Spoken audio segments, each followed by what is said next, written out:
Okay, so we're continuing on Lamed Gimel Amid Beis. We finished the parak Bava Metzia.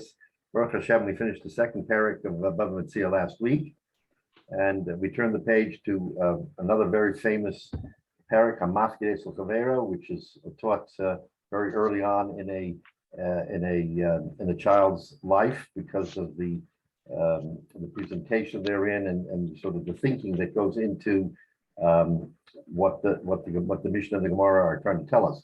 And it's very interesting because we ended last week, if you recall, with a discussion as to whether or not Mishnah or Gemara was the higher calling. In other words, we talked about Mikra, Mishnah, and Gemara, and there was a machlokes between Rabbi Meir, Rabbi Yehuda, Rabbi Yossi. What is the ikar of those three, of the Tanakh, of the Mishnah, and of the Gemara, that you should call your teacher Rebbe? In other words, your main teacher should be your Rebbe, depending on whether he teaches you one of the three. So at the end of the day, the halakha is like Rabbi Yehuda, that it's the one who taught you the most chachma. It doesn't matter if it's Gemara, Mishnah, or Tanakh, but the one who taught you the most. The point being that we have this discussion that Rabbi Yehuda HaNasi, when he was Mesader, he put the Mishnah into some kind of a functional order for us around the 2nd, 3rd century. It was a major accomplishment and a major achievement because everything was oral and people were beginning to forget. It was voluminous, so they're beginning to forget a lot of what had been said because the only way they could do it was through shakla v'tarya. In other words, back and forth, back and forth. So finally, we get to the point where we're starting to have written documents of what the Mishnah is, and thereby the Amoraim could then have these discussions in the Gemara. So to keep that in mind when we continue to learn, not just Hamafkid, but any Masechta, how tremendous an accomplishment it was for Rabbi Yehuda HaNasi. And as Rashi explained, there was a break in the anti-Semitic action, the terrible tribulations that Klal Yisrael suffered. There was a break in the action when Antonius Caesar allowed Rabbi Yehuda HaNasi to actually put this all together, because before that there were all kinds of constrictions and they couldn't do it. So it was mamish Racham and Shemayim that there was this opportunity for Rebbe to calmly put it all together. So when we continue to learn now, or the Shabbos Shiur, or any Shiur you ever go to, think about that what we're learning is really, we're taking one chelik of the great empirical Torah, and we have the opportunity to learn it. So what's more important? Is it important to run to the Mishnah or run to the Gemara? At the end of the day, they're all important. They're all equally important. But you have to remember that, again, from our standpoint, looking back from the 21st century and beyond, we're looking at an intricate pattern of learning that is lishma. It's for the sake of learning. We're not learning halacha here. This is not halacha.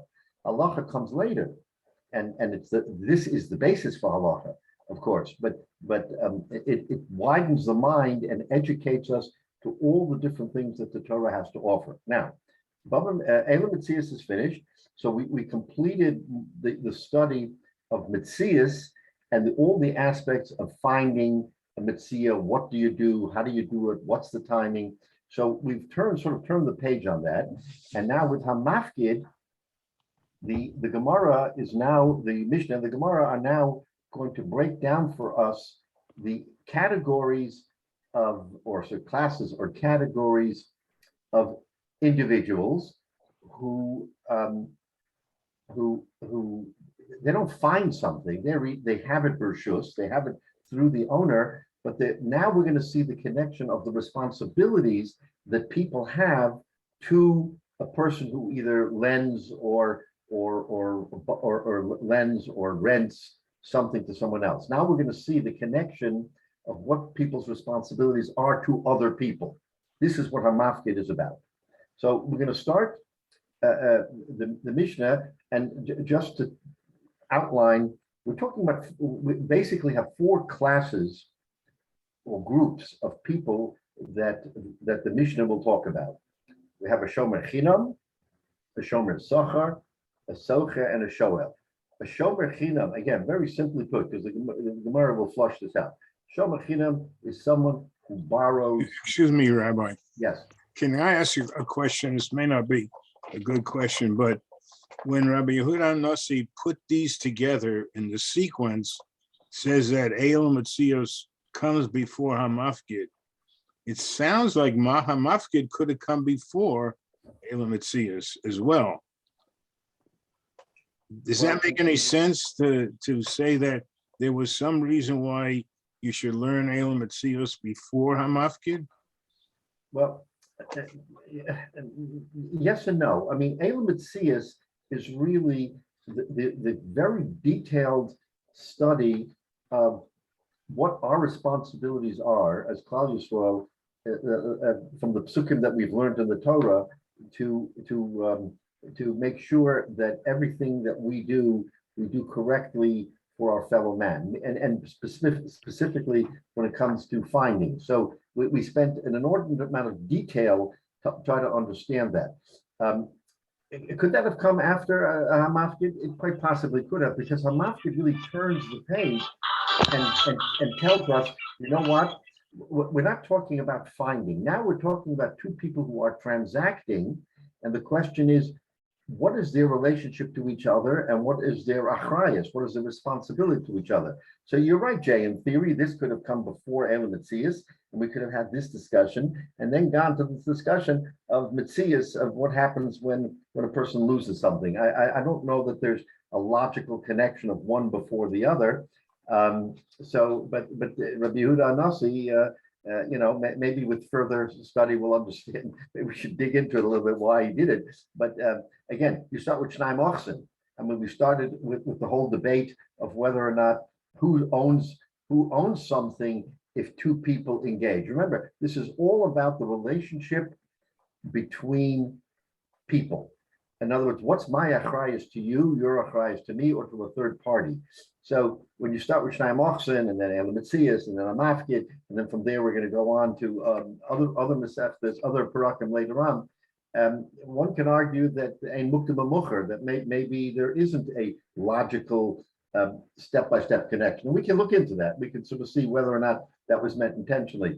But this has all been Odom L'Chaveiro, how people are supposed to react to each other in the real world when it comes to well, not so much business, because for that we have Baba Basra and then other things, but certainly when it comes to my responsibility to you and you to me or to a third person, this Masechta is really on point, giving us direction as to what our responsibilities are. And again, we know from repeated discussions that we have, you and I and everyone here today and all of Klal Yisrael have a raving. We're related in the sense that we have responsibilities to each other, which are very, very important.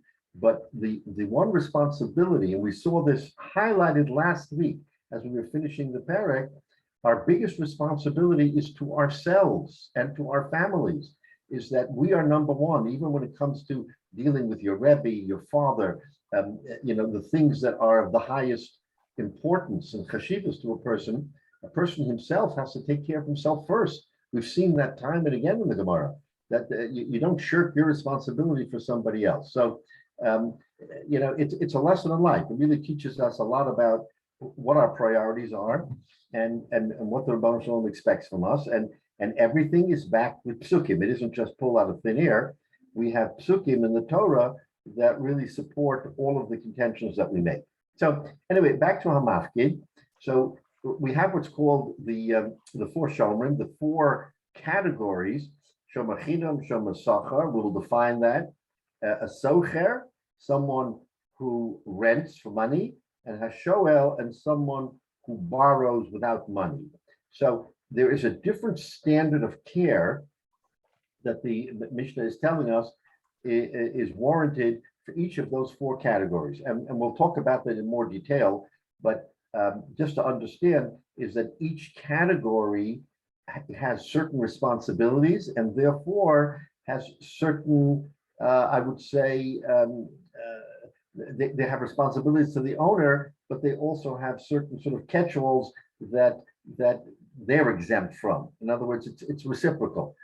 They have to do for the owner of the object, but they also have, in some cases, more or less liability for the items that they are in their possession. So what we may call today rights and responsibilities. rights and responsibilities, Chaim, you've got it. You got it exactly right. Rights and responsibilities. Okay, so let's look at the Mishnah. So if Ruvain gives as a pikadon, in other words, it goes to Shimon and says, "Do me a favor. I've got to be away. I'd like you to hold for me my behema or certain kalim, inanimate objects. I'd like you to hold it for me. Just to hold it for me so that I know it's in safekeeping. The nignevu osha avdu, and in the possession of the recipient, it is stolen or it is lost. Okay, stolen or lost. And again, we're going to have to define all these items very carefully because it's the nuance of what happened is very critical to the outcome. So it gets stolen or divorced. Then there is something called shvuas shomrim, which is an oath that a shomer. Remember, he's a shomer. He's just a guardian. His friend Ruvain asked him to guard, and he's guarding.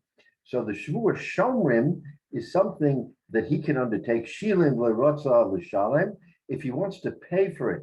Now, you remember again that shvuas we don't take lightly. We don't just flip out.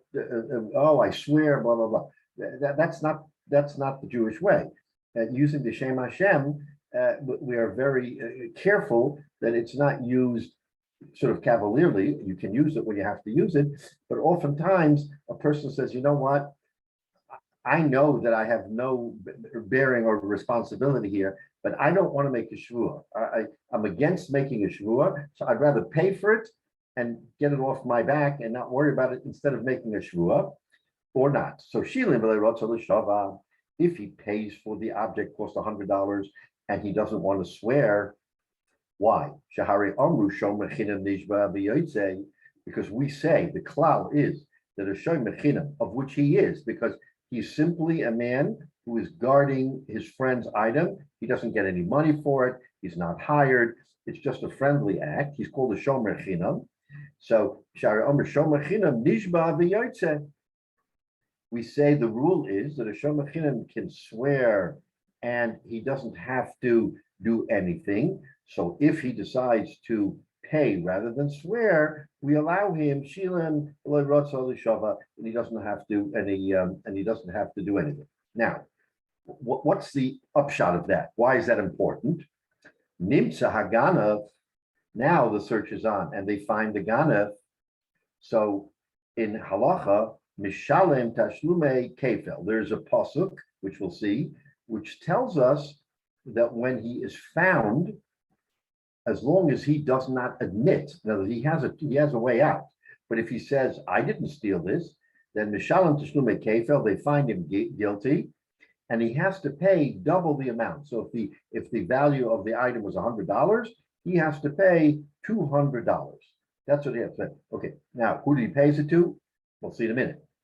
Tevach u'mochor, specifically in the case of livestock, if it's a sheep or a goat or even an ox, then tevach u'mochor mishalem tashlume arba v'chamisha. So the Torah instituted that if you went ahead and actually used it because you slaughtered the animal or you sold the animal, then we give you an extra fine, and the fine is 4 or 5 times the value of the item. And Rashi will explain why 4, why 5. But so in other words, there's an extra penalty. Okay, fine. So that's all set out very well. And the Mishnah is telling us what are the responsibilities. Now the question is, the mi mishale. To whom does he pay this kefel or the arba v'chamisha? Says the Mishnah, lemi shehapikadon etzlo. Who owns it? What do you mean who owns it? It's owned by the original owner. No, not necessarily. So in other words, and Rashi is going to tell us in a minute, we're going to go Rashi. If the shomer says, I did nothing wrong, I'm going to swear that I did nothing wrong, then the owner remains the original owner, and it's his responsibility. So when and if the ganef is caught, then that kefil or arba v'chamisha goes to the original owner because he owns it. Nothing's changed. However, as the Mishnah tells us, shilei v'lei rotza l'shava, if he pays and doesn't want to speak and doesn't want to swear, he pays already, then we're going to see that at the time he pays, there is a change of ownership. Ownership then switches from the original owner to the shomer. And when the Mishnah tells us, L'mi mishalem, l'misha hapikoden etzlo, who has the pikoden now? Who is the nominal owner of the pikoden, I should say? It's the shomer, because the shomer has paid for it. He says, you know what? I'm going to make you whole. You don't have to take any loss because you gave it to me. So now I take the responsibility. Therefore, if the pikoden is found, then all of the penalties, anything that comes with the finding, goes directly to the shomer. Now let's take a look at Rashi, because Rashi will help us here. If someone it becomes a shomer and he doesn't want to swear, it means he wants to pay. Okay, Shavua Shomrim. See, this is what we said. There's something called Shavua Shomrim, Shalo Pashaba, Shalo Shalach Bo Yad, Sheyachal Lifter B'Shavua Zeh. Okay, so the first thing that we have to know is that there's something called the Shavua Shomrim. What is that? We're not discriminating against any shomer. He could be a tzaddik or he could be a simpleton. He has to swear. In his swearing, he says, I was not careless, because a shomer has no responsibilities to the owner except carelessness. In other words, he can't be sort of careless with the item. He doesn't have to pay him if it's stolen or if it's lost. But if he's careless, he does have to pay. And the second, and maybe more important facet, is shelo bo yad, that he didn't say, you know what, I like this item. I'm going to convert it to myself and pay for it. The owner will not be the worst because he'll get money, and I happen to like this particular item and I can't find it, I'll buy it, so to speak. So his shvua has to be shelo shalach bo yad, that he didn't extend his hand and sort of take the item and now will compensate as if it never happened. So that shvua shomrim is a combined shvua of carelessness and shelo shalach bo yad. Okay, once he makes that shvua, then he's off the hook. Now, what happens if he doesn't want to make that shvua because lingering in his mind is, you know, I'm not so 100% kosher here. I don't know if I really was careless, or maybe I coveted the item or whatever. You know what? I'm going to go ahead and pay for it and make the shvua, and this way everything will be good. So that's something that weighs on him.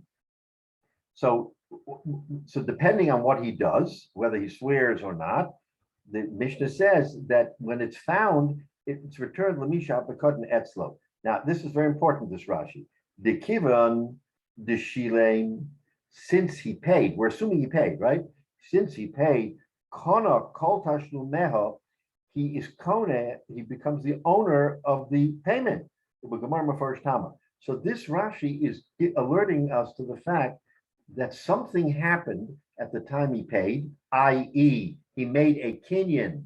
He made a kinyan. Remember that. There's going to be very important discussion here, is not just ownership, but there has to be a kinyan. There has to be some kind of physical action that he became an ownership, right? When you sell your chametz, it's not enough just to pay $10 or $100 or whatever. You have to make a kinyan. When you buy someone's item, an ox, it's not just, here's the receipt, I'm going home, you're going home. Wait a minute, where's the action? There has to be a physical action, has to be a kinyan. So the kinyan is the meshicha, right? We've said in the past that either he pulls the animal, or he pushes the animal, or he lifts up the item, whatever that physical act is, that's called a kinyan. So he has to make a kinyan. So Rashi is alerting us to the fact that the Misha Pakotin Etzlo, to whom it belongs, because that person made a kinyan. Very important. Okay. Question or comment. So when we started into this, I was thinking, and I guess I've misunderstood it all these years. I really studied this well, which is that this idea that, well, he goes ahead and pays instead of making a shavua, that in a sense it might get seen as sort of a penalty, but we're really saying, and that could then affect his standing later on. What we're really saying is, no, he's buying it. The object isn't in his hands to buy it because it's lost, it's disappeared. Who knows? Maybe he'll find it later. Maybe somebody you'll find who stole it, or maybe he'll never see it again. Right. But what he's really doing is buying it, and so therefore there's no sort of social penalty on the person because he's literally taking ownership. It's not a penalty for having been careless, maybe been careless or whatever, but it's literally that he's buying it. Right. And if he was careless, and if he was careless and he wants to make up for his carelessness by saying the responsibility is mine, not yours, I'm not going to make you the responsibility of my carelessness, then it isn't a social stigma because he's taking it over himself. He's paying for it, and it's like a regular transaction. Exactly. Yeah, but if he doesn't take, if he's not making the oath, then theoretically there could be some. I mean, I understand he doesn't want to take the oath. He doesn't want to use Hashem's name in vain. But the fact is, he really still is obligated to the person who gave it to him to watch. So in this situation, the owner should get the money, and he should pay the shomer his what he paid back, and the owner gets his property back. Well, why would you say that if there was what we call a legitimate transaction? I understand your point. But remember, this is all about risk.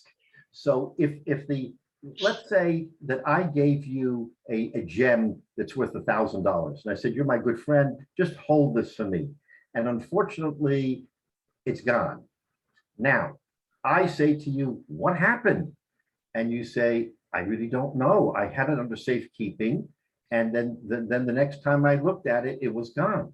And it may have been stolen, and I'm a shomer chinim, and I'm not responsibility for that. I'm not responsible.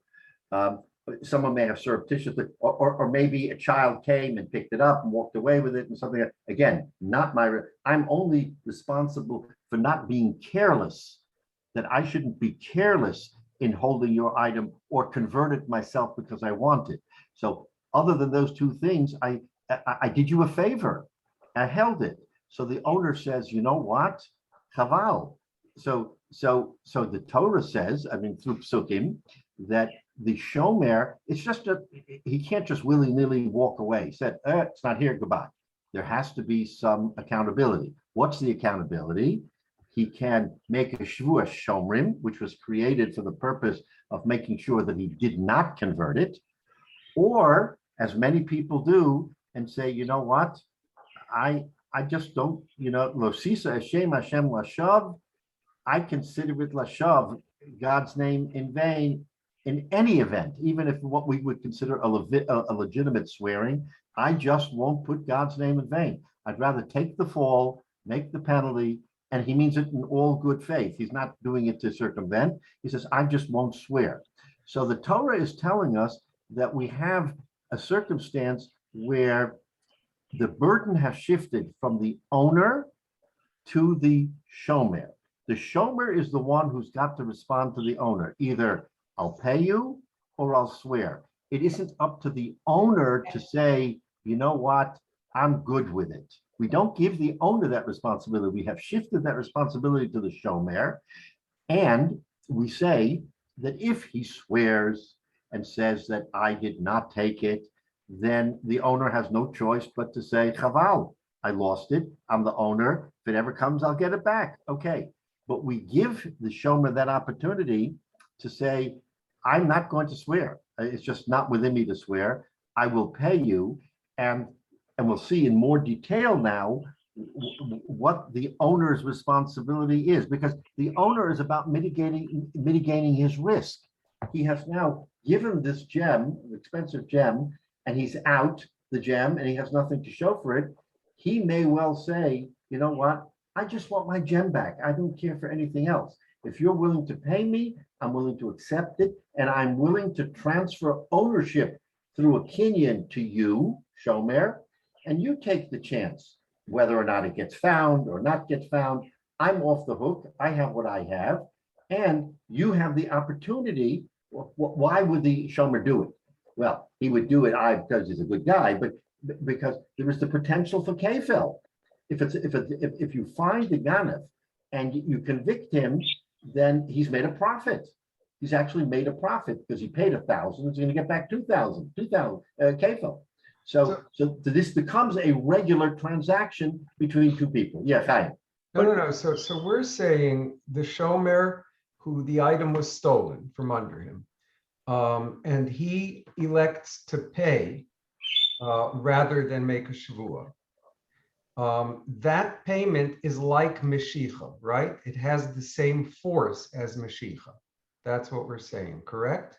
We're saying that yes, that at the time he makes the payment, it is as though there was a normal Meshicha. It has the same force. He made the payment.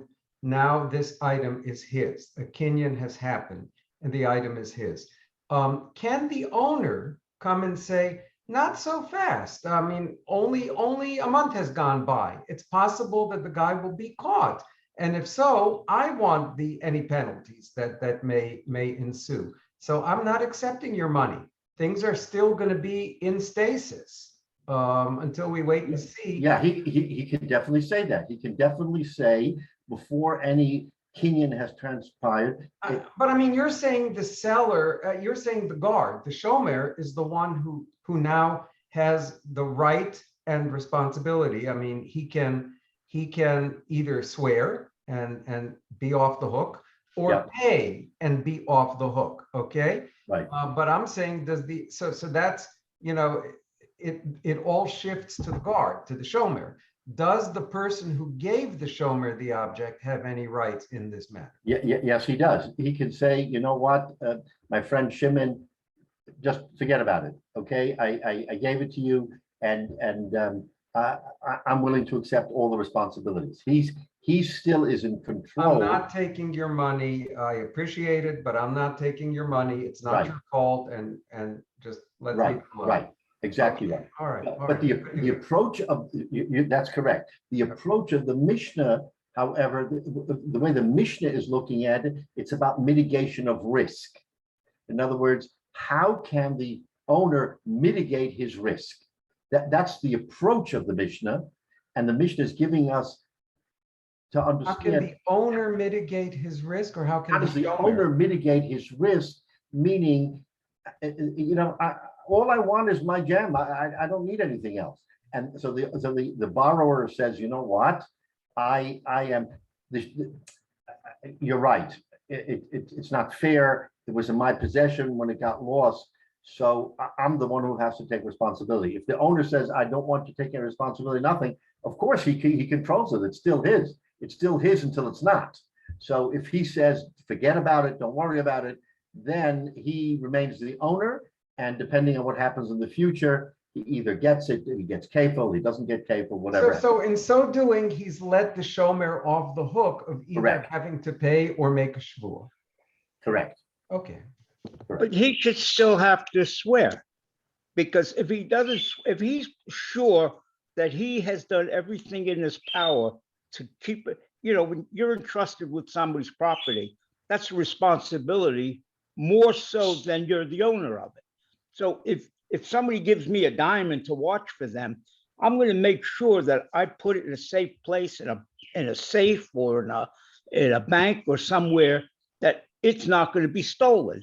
The fact that I'll swear. But I don't want to swear, because remember, I mean, you're the one, David, who said people were very careful about swearing. They didn't want to swear. So he doesn't want to swear, and he says, please, it's worth it to me to pay you $100. Okay. And meanwhile, the owner is saying, no, I don't want those $100. So this becomes the interesting discussion that you raised, Chaim, and also David, is, David, you're saying that he has to make the shvua shomrim because that's his responsibility as a shomer, that he shouldn't walk away with it. But by making the Shvuah Shomrim, he's basically saying, you know what, I'm not responsible here. And owner, you have to take responsibility. So that's not a stira. That is not a contradiction, because he can make the Shvuah Shomrim and the owner can say, but I don't want your money. In other words, you are making the Shvuah Shomrim to make it known that you didn't convert it. Got it. But I'm not taking your money. I don't want to take your money. You want to make the Shvuah Shomrim because that's your achrayus, but you're not paying off because I still want to be the owner. So you can have both. You can have a Shvuah Shomrim and not change of ownership because the owner still wants to control the item. They are mutually exclusive. It's usually the Shvuah Shomrim that allows the Shomer to make the payment to become the owner. But if he doesn't want to, as you point out, David, then the guy can say, no, I continue to own this because I'm a believer that it's going to come back to me and there will be a penalty and I'll get the knas and everything else. Because at the end of the day, he wants his item back, but he also realizes there's a possibility that he will be enriched by getting kefil. But in so doing, he has let the shomer off the hook completely, and Correct. the shomer really doesn't have to make the shvuas shomer if he doesn't want to. Well, The strangest, that's the question. The question is whether or not a shvuah shomrim is required, even if he's not going to change ownership. So that we have to look at that more carefully, Chaim. I don't want to say that right off the top because it's a question. What happened? Shvuah shomrim may be something that's automatic once the item is lost, because the first thing we want to do is safeguard against him taking it. For all we know, it's an in-house job. So we want to make sure that there was no in-house, ongoing, that something didn't happen. Right. And then the step two is who is going to pay for it. So it's quite possible, and we'll look at this for next week, Mitzvah Shem, is whether or not a shvuah shomrim is required, notwithstanding that the owner says, I'm not taking your money. so the strangest thing about the situation is that the owner, the Mishnah should be protecting the owner from everything. And here you have a situation where the shomer, which he asks a favor and the shomer offered to do it, the shomer cannot take control of the possession of the item, assuming one day it be found. So Right. how does the owner lose control over his possession? Which is why we're saying, subject to further evaluation, which is why we're saying that even with a shvuah shomrim, the owner can say, I'm not taking your money. I am still in control. Your shvuah shomrim is on you, that you are a good guy and that you didn't do something bad. But that doesn't necessarily change ownership from me to you, because I won't accept your money. This is an heirloom. It's something that I want to keep, and I'm willing to take the risk that I'll find it and it will be found. But the approach of the Gemara, as I said, the view of the Gemara going in of the Mishnah is mitigation of risk, meaning that the owner doesn't want to be at risk. He wants his item. If he can't have his item, okay, give me the $1,000 for the item and I'll be whole. That's the approach of the Mishnah. What Chaim is asking and what we're discussing is what happens if he's not interested in mitigating risk.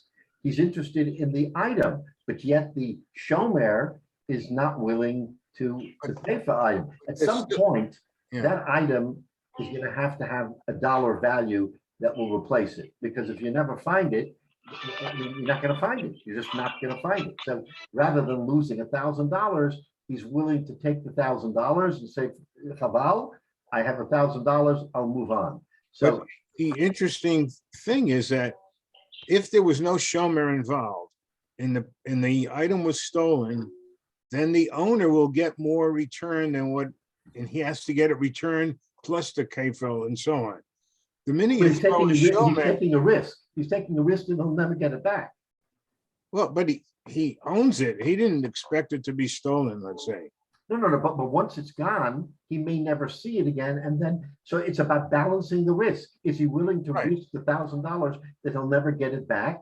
or say, I got my 1,000, and whatever happens, happens later. But he has no choice. If somebody steals it from him, If someone steals it, he has no Point. choice, but he he has has no a choice. choice. But Right. he has an expectation that if the ganef is found, he's going to end up with the item and the penalty. Now, the minute you throw the shomer in here, Right. he's losing something because he had the ability to get the kefel in any kind of penalty the minute there's a shomer involved in a situation. Right, but we don't consider that a loss because but he got his item back, or he got the value of his item, so he's whole. The loss is maybe that he had a particular interest in this item, and now he has money instead of the item. But from the standpoint of the Mishnah, he is totally whole because the shomer paid. The So in other ganef words, has to still give it back.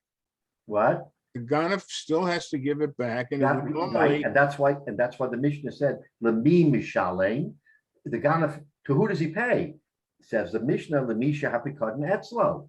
Who is the owner of the pikadon? Is it the original owner or is it the shomer? If it has switched title to the shomer because he paid, then that kefel, that risk has now paid off for the shomer, and he gets kefel. If the owner didn't get paid, either didn't want to get paid or didn't get paid, then he took the risk. Again, the question that we're going to ask, that we're going to look at, is what happens if the shomer wants to pay and the owner doesn't want to accept payment? Now that's the question, is whether or not the shvur shomrim is chal and he has to take it or not. So we'll get into that mitzvah next week. But Rabbi, where does this option for a payment come in from? The Torah allows the shomer chinam to take an oath. It doesn't say anything about if he doesn't take an oath, he can pay for it. There's nothing in the Torah about a payment. No, but the Torah gives us, it says that the Misha Eina Rotza L'Shava. In other words, we infer that you're supposed to swear, but we know that swearing is a very, very delicate subject in the Torah, and that there are people who don't want to swear. So we extrapolate and say, if you don't swear, you have to make him whole. You make a shvuas shav, a shvuas shomrim.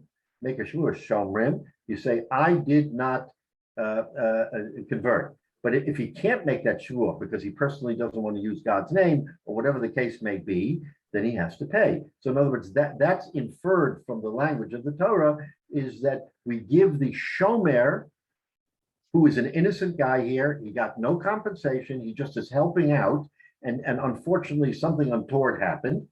So we say, you're not responsible. What do you want to do? Do you want to pay for it? Do you want to not pay for it? In other words, there has to be some balance in life. It can't just be that I give you an item and something happens and it's as if nothing happened. Something has to happen here. And if you don't want to pay, we accept that. Then make the shvur shomrim. And if he doesn't want to make the shvur shomrim, then the pressure is on him to say, why don't you want to make it? And we understand you don't want to make it, but then you have to make him whole. Again, it's a very interesting question because it will turn on the fact of whether or not we're taking the approach, as I said, that this is about mitigation of risk, that the owner never wants to be at risk. If he doesn't want to be at risk, then getting back his chayfetz is all he cares for, or its monetary equivalent. Once he gets that back, he's happy. He says, okay, chaval, I lost the item, but I have the money. Then everything shifts now to the shomer. And that's why this whole discussion of the Gemara will come out, is because of this shifting of responsibilities on who is risk. Let's just finish this Mishnah, because the Mishnah, we got to learn the flip side of the Mishnah. Now, Nishba v'lo rasa l'shalem. Now, what happens if this shomer says, you know what, I'm okay with swearing. I don't have any problem with swearing, but I'm not going to pay for it because I'm not responsible. Then nimtza haganev mishalem tashlumi kefal. Teva komacham mishalem tashlumi arba v'chamisha. Limi mishalem lebal hapikadon. Then he has to pay to the original owner, because there was never a transference, there was never possession, never transferred, title never transferred, because this is all about the shomer having the option, not the owner. The shomer has the option to say, you know what, I don't want to swear. I'm not going to swear. I'd rather pay and not swear and not have the burden of a shvuah on my head, or I did nothing wrong. It was converted from me. I'm not responsible as a shomer chinam, and therefore, to make me whole, I don't want to pay. I mean, I just, it is what it is. So the original owner then becomes the remainder owner, and therefore anything that happens later on goes back to the original owner. So again, this whole shifting discussion between the owner and the shomer chinam will be dependent on what the shomer wants to do. The original game plan was that he would guard his item, and that's all he asked for. The owner, he says, just guard my item, and we'll all be fine. The item was converted. Now the burden shifts, and the shomer is the one who can dictate what he should do: swear or pay. And again, the reason why we're laying it out this way is because from this we're going to see in the Gemara how many different directions we can go with this. It's not just so simple, because the whole halacha of kinyan and other things will now come into bearing. Was there a kinyan? Was there not a kinyan? I mean, you could do everything right, and you're still wrong because you missed one important step in the process. So that's what our Gemara will discover. But the question to answer for next week, which was raised by Chaim, is the question of, I, the shomer, want to pay, and I, the owner, don't want to accept the money.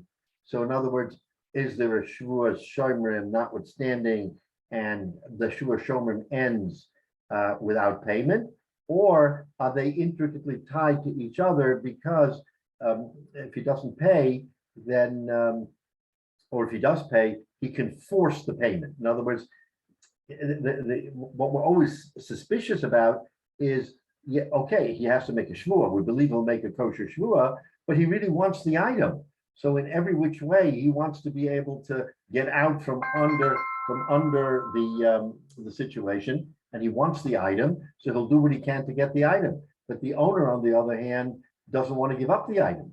So this becomes the clash between the owner and the shomer. So we'll look at that for next week, but we'll get a better handle on what we're talking about. Okay, so let's just start the Gemara, because this Mishnah really gave us the building blocks by which we can understand. So now let's just start the Gemara. So the Gemara asks a very simple question.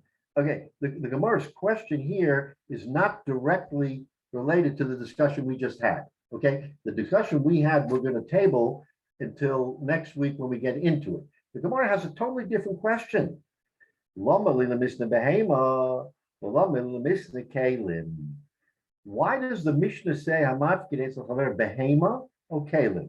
In other words, we've seen this many times where the Gemara, or the Mishnah in this case, makes a statement, and then the question is, it's redundant.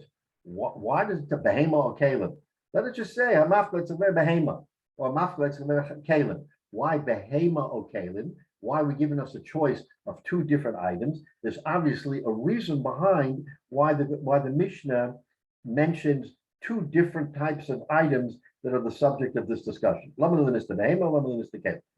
Says the Gemara Tzrichi, I need both of them. I need to have a behema, and I need to have a category called kalim. The itana behema, because if I only have the word behema, meaning that the item that was lost here is an animal, hava amina, I might have thought behema hu demakneleit kefela, mishum de nofish tircha liyula leafuka. Okay. So what did we learn from the Mishnah? We learned from the Mishnah that that the shomer can make a kinyan and become the new owner of the item if it ever gets found. What advantage is there to that? Kefel. The advantage is kefel because if it gets found and he's convicted, he has to pay kefel, and therein is the profit, so to speak, that the shomer is going to get for being the stand-up guy and paying for the item. So I might have thought if all I had is the example of Behema, you know why he gets kefel?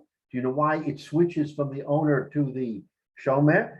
The miknek mishum the nafesh turcha le'ula afuka. You know what it is to guard an animal? I mean, he's got a behema here that he's got to take out to feed and water and clean and bring back home. I mean, the guy's got work to do. He's got a lot of work to do. So I might have thought, you know what? We're going to reward him for all of the tircha that he did while he was guarding the animal for the owner. And we're going to give him the kefel if and when it comes up. Avol kelim, the lonofesh tircha. What's the big deal? You give him a ring. What tircha is it? He keeps the ring in a box, puts the box carefully away, and there's no tircha. So I might have thought, why should he get the benefit of kefel, even if he paid for it? Even if he paid for it, why should you give him kefel? He didn't do anything. So from the standpoint of responsibilities, says the Mishnah, that's why we have to have behema, because behema tells us that you reward him once he pays for it.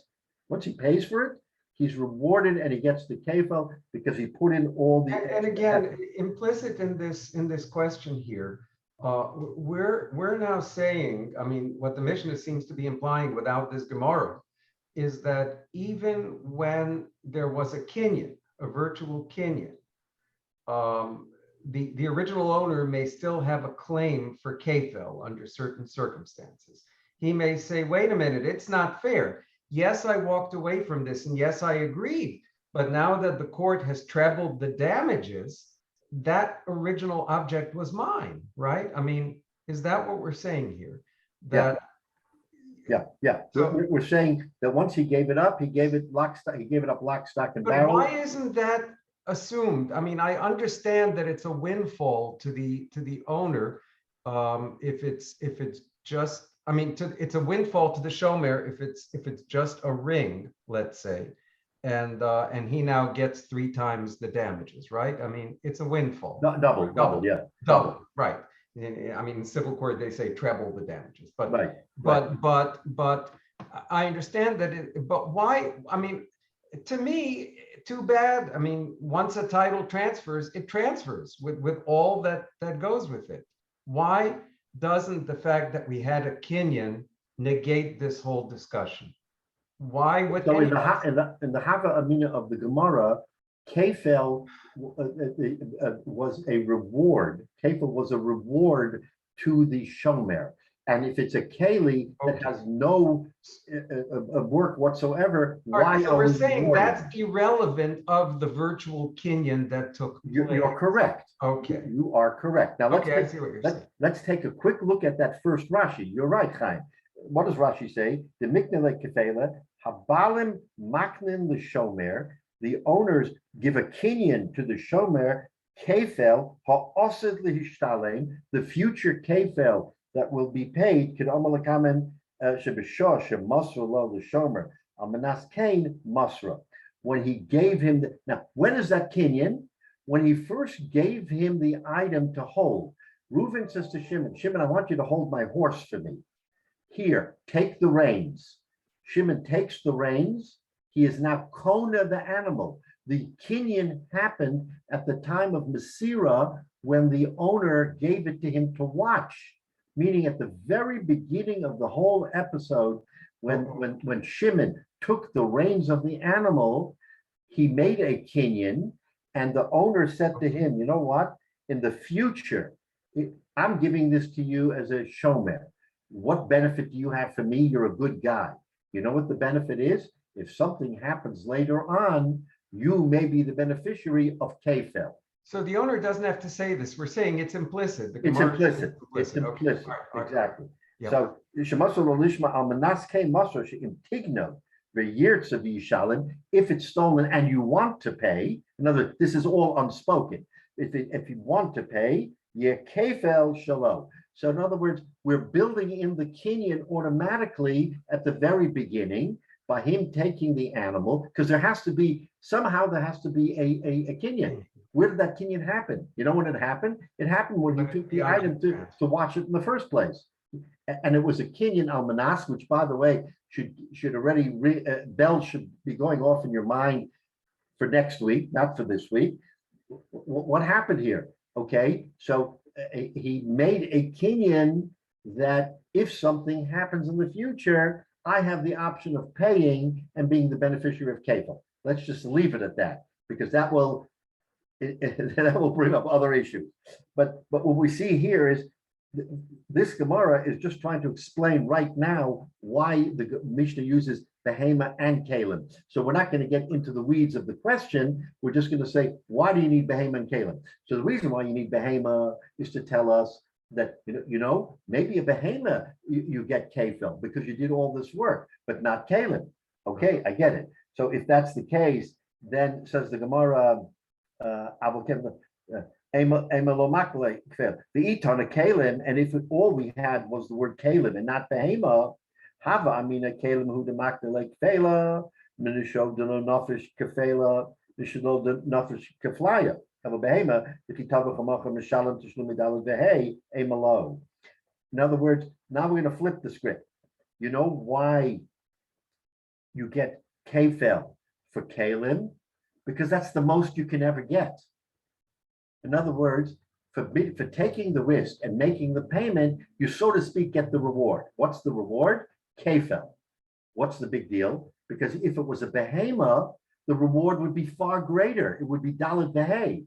In other words, if you convert a behema and it's sold or it's slaughtered, then that shomer now quadruples or quintuples his investment. He goes from $1,000 to $5,000.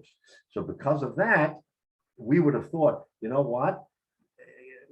Kalim, I understand why you get kefil, but there's no kefil by behema because kefil is nothing. Kefil is just a stepping stone to daled behei.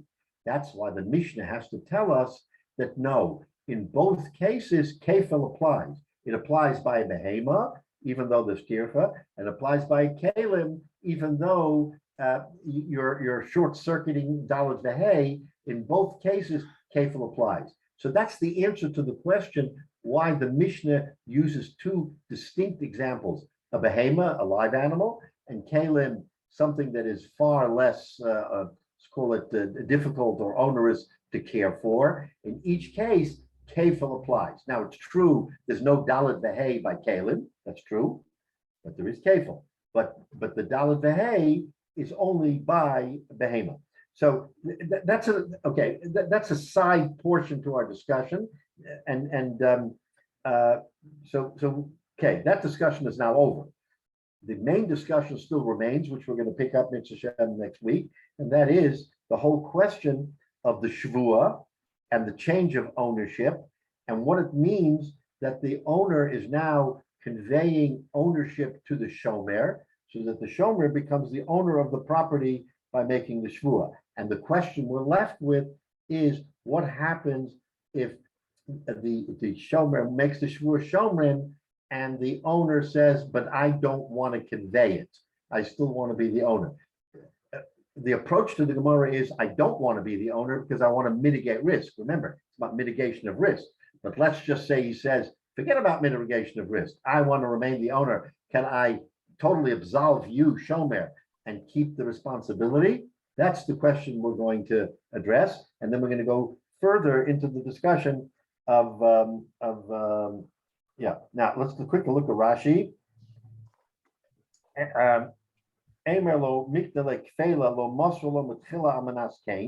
In other words, he didn't give him the animal because of kefel.